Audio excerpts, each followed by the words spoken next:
You are welcome in the class of physical education for class 12, unit 7, physiology and injuries in sports. In this chapter, we will carry on the topic factors affecting on strength, part 2.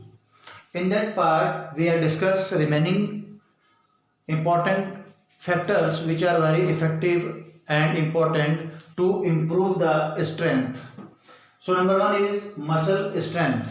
As you know, there are various type of the muscles has found in the human body. Some muscles are long, some muscles are short, some muscles are the flat.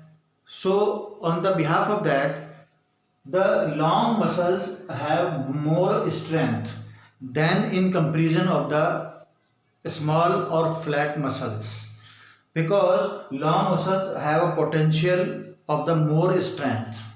So that's why the long muscles have more strength. Next one is the nerve impulses. These are send the messages from brain to skeletal muscles to response. The strong impulses brings powerful contraction of muscles, so strength is higher.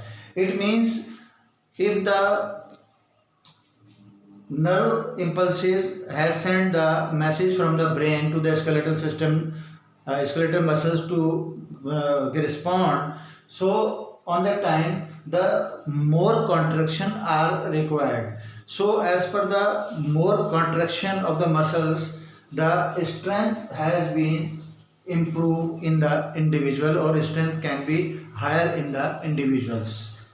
Next one has the adequate energy. More number of mitochondria in muscles fibers produce more energy and strong long muscles contraction. It means adequate energy. It means more number of the mitochondria in muscle fiber has produced a more energy and strong long muscle contraction. And on the behalf of the long muscle contraction, the more strength has released through the muscles of the body. So these are some important points in which we have to say these are the effective factors on strength or improving strength in part 2.